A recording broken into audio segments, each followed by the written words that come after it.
ইয়াতে শুনা পাইছো সন্ধ্যাবেলা গোটেইবেলা মানুহবিলাকে মোক ফোন কৰি আছে ইয়াতে এটা ল'ৰা আছে তেখেতে হেণ্ডিকেপ মানুহ তেখেতে এতিয়া চব্জি বিক্ৰী কৰি থাকে শাক পাচলি বিক্ৰী কৰি থাকে কিন্তু দুই তিন দিন হ'ল শুনা পাইছে যে লোকেলবিলাক মানুহে কমপ্লেইন কৰি আছে আজি মেম্বাৰ আহিছে বোলে শুনা পাইছো যে তেখেতে আমাৰ গমাতাৰ মাংসগিলা বিক্ৰী কৰি আছে হাতে নাতে মানুহে ধৰিছে তাৰপিছত তেখেতে কি ক'লে মাংসবিলাক হৰাই ইয়াৰ পৰা গুচাই দিলে তাৰপিছত উত্তেজনা পৰিস্থিতি এটা ভয়ানক সৃষ্টি হোৱাৰ দিশত গৈ আছিলে ইয়াতে মই শুনা পাইছোঁ ঘৰৰ পৰা ওলাই আহিলোঁ আহি মই অচি ছাৰক ফোন কৰিলোঁ সঙ্গে সঙ্গে আমাৰ এছ পি মেডামক ফোন কৰিলোঁ এছ পি আমাৰ লংগাই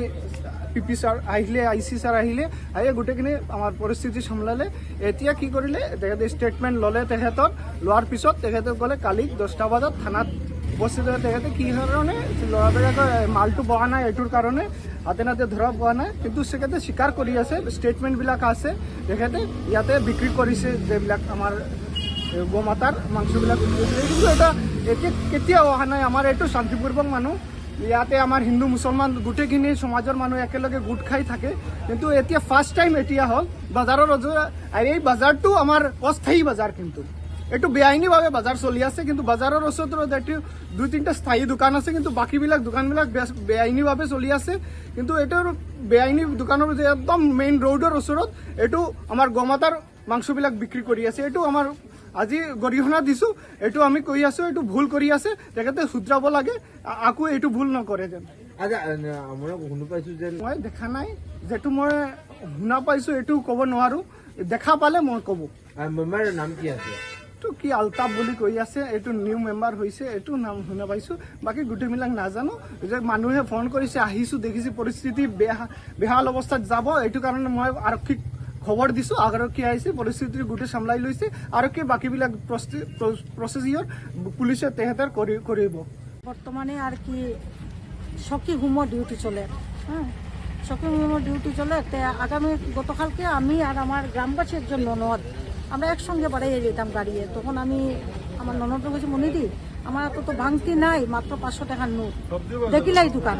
ওই দোকানটা খবর করছি অন্য আওলা পিছনের একটা পাক্কা দোকান তারেও খবর করছি তারাও কইছে ভাঙতি নাই প্রমাণ দেখতে পারবা তারে আইয়া কইছি ভাঙতি দাও তখন দেখছি হে অত বড় একটা গামলার মধ্যে লাল টুকটুকা মাংস এক গামলা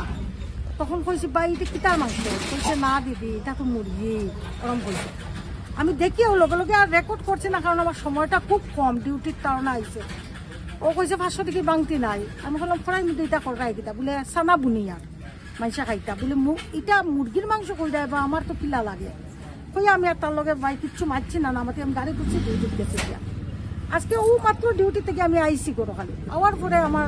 ভাই বন্ধু গ্রামর যত তারা গিয়া কইছেন যে আলতাফ মেম্বারে তারা অন্য ফাটাইছিলা এই ফাটাইয়া কেন কইছেন যে কথার মাংস আছে নি কইতে কইছে আছে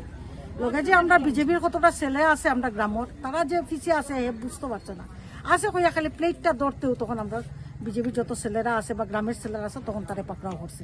আমরা সবের সামনে খালি অন্যায় স্বীকার করে খালি অন্যায় স্বীকার করে আমি বলছি অন্যায় স্বীকার হইতো না হিসাবে আমি থানার আচ্ছা যে ব্যবসা করে তার নামটা কি তার নাম তো ইসলাম উদ্দিন হইব আমরা তো এটা মুসলিমটার নাম জিগাই না দাদা ও তো আতুরের মতন থাকে কিন্তু এমনি সব কাজ হে নিজে করতে পারে ও আমরা উজান্ডি গ্রামের ভিতরে বাসা সালেপুর কয় জায়গায় তার বাবাও হ্যান্ডিগেট ওইলে টেলাউলা চালায় পুলিশ প্রশাসন আইছিল পুলিশ প্রশাসন আইছে সত্যি কথা যেটা আমি ফোন করছি মানে আমি আর সহ্য করতে পারছি না কালকেও দেখছি আমি অত বড় গামলা কমসে কম 10 থেকে 12 কেজি মাংস হইব কালকে যেটা দেখছি আমি ওটাও আমার ভুল হয়েছে যে আমি তাড়াতাড়ি যদি এটা করলে তো মাংসটা দেখলেও চিনলাম লাল টুকটুকা মাংস এত বড় শাখা একটা এটা মুরগির মাংস এরকম হয় না আমরা তো মুরগি সবসময় খাটি চুলি খাই ঠিক আছে যিকোনো খবৰৰ বাবে যোগাযোগ কৰক 7099017330 লগতে 7099017110 নম্বৰত।